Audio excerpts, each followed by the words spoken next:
She baggled me, the world number 3, in a final on American soil, in front of an American crowd. And she baggled me in the third set, 6-love. I did not win a game, not one. And the part that I still cannot process, sitting here 12 hours later, is that the third set was not the set where something went wrong for me. It was the set where something arrived in her. And whatever it was, I have never stood in front of anything like it. And I've been playing professional tennis for a decade. 4-6, 6-4, 6-love. Read those numbers again. I won the first set. I was the better player for 45 minutes. I had the lead, I had the momentum, I had the crowd, and I had every single structural advantage a player can have in a final. And she came back from a set down through a rain delay that should have broken her rhythm completely and won 12 of the last 13 games. 12 of 13 against the top seed in a final after losing the first set. I have won 38 matches this season, more than any player on this tour. I have won 12 titles in my career. I beat Anna Kalinskaya in the quarters and Diana Schneider in the semis. And I was playing well, genuinely well, the kind of well that wins finals.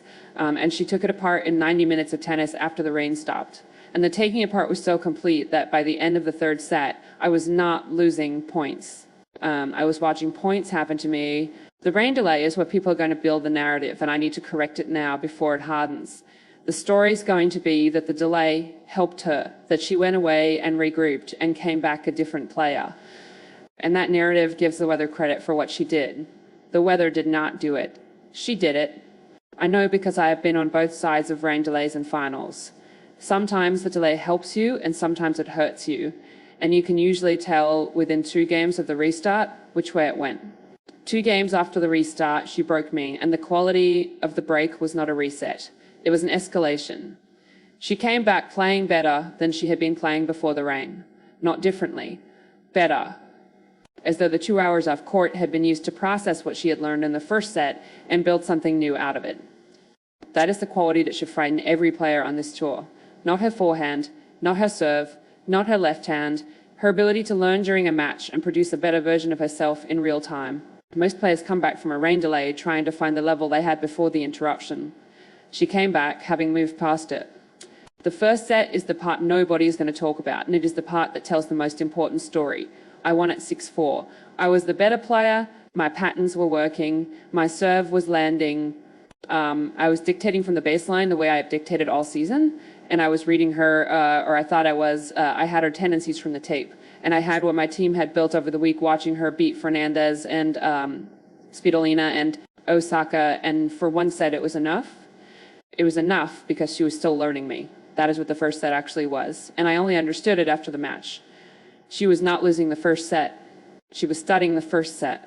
She was letting my patterns run, watching where I like to go, cataloging which serves I chose at which scores, filing every piece of information I was giving her for free while I was busy feeling good about a 1-set lead. By the time the rain came, I had won a set and given her a complete scouting report on myself, and I did not know I had done it.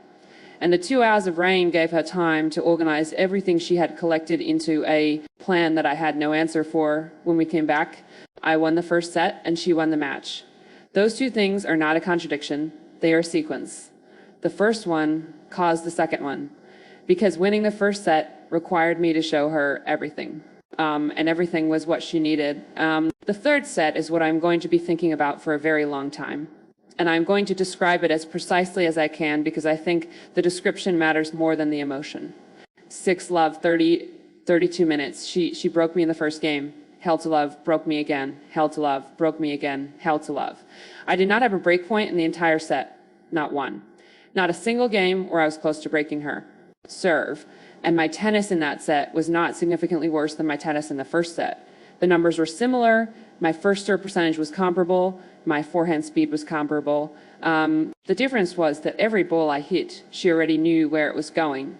That is what a scouted player feels like from the inside.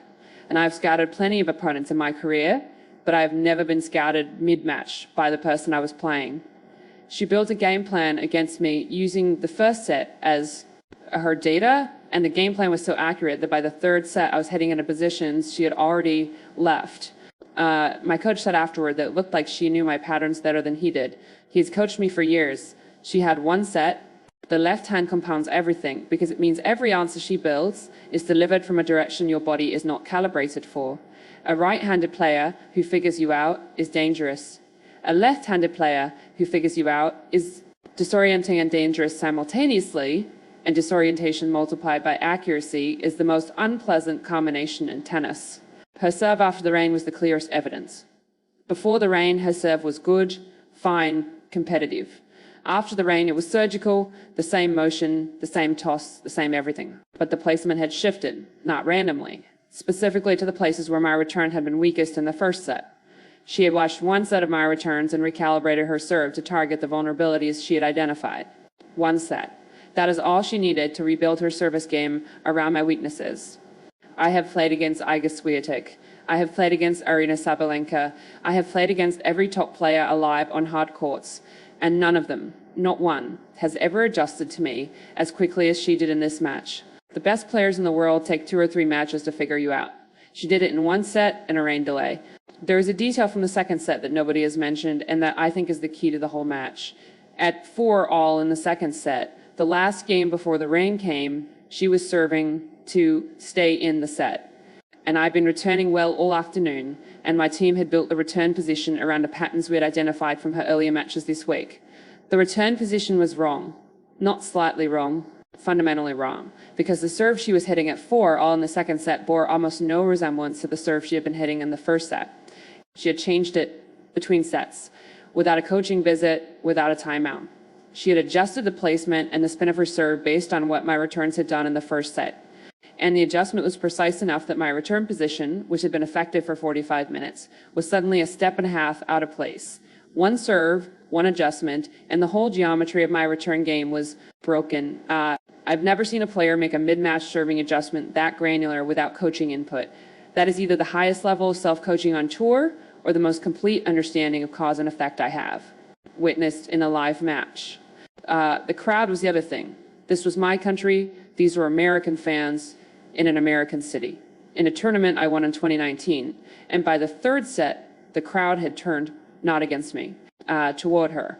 Because by the third set, what she was doing was so extraordinary that even the home crowd could not help itself. And I was standing on my own court in my own country, listening to people cheer the person who was dismantling me.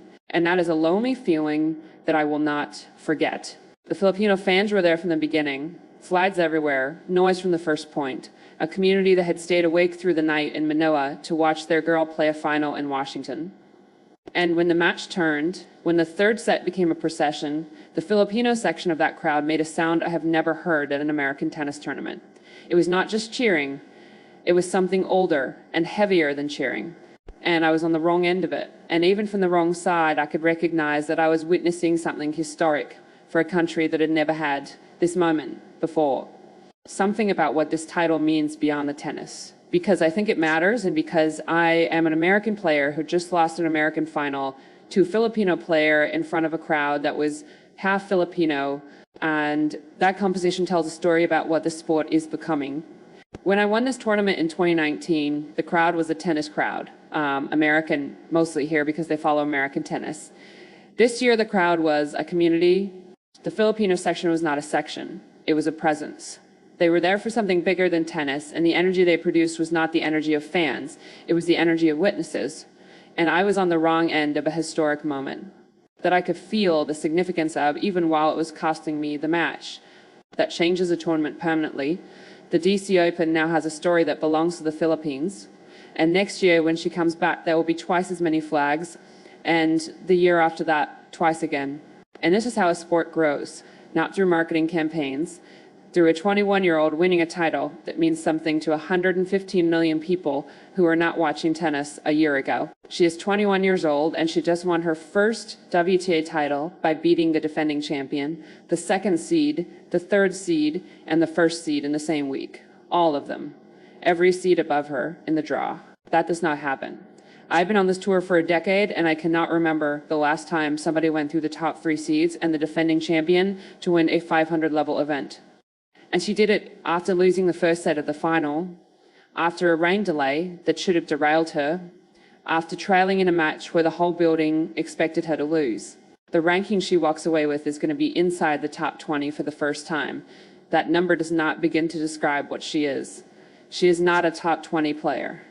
She is a problem that the top 20 has not solved and may not be able to solve, because the quality that beat me today is not a shot or a physical attribute that can be neutralized with preparation.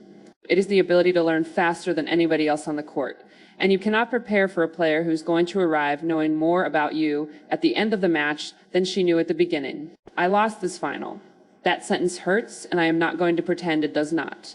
I won 38 matches this season, and I lost the one that mattered most. And I lost it to a player 13 years younger than me who came from a set down and gave me a bagel in the third set on my own soil. She is the most dangerous player I have faced this season. I am saying that after IGA, after Arena, after every player ranked above her and below her that I have beaten in 38 wins this year. None of them did to me what she did in that third set. None of them rebuilt themselves mid-match the way she did after the rain. None of them made me feel like I was handing them the blueprint for my own defeat with every ball I hit. Somebody asked me on the walk over here whether I was disappointed or whether I was angry, and the answer is neither. I am alarmed. Those are different feelings, and the difference matters. Disappointment fades.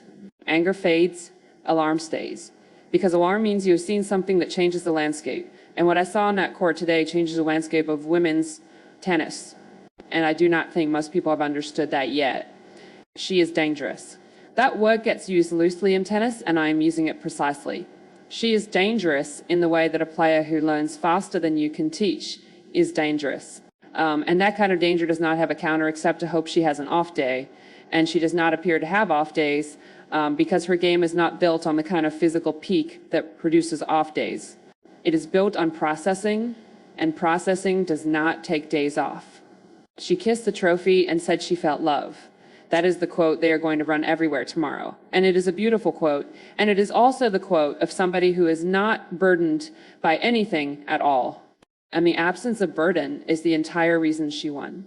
And the rest of us are standing here with our rankings and our resumes and our 38 wins, wondering why none of it was enough.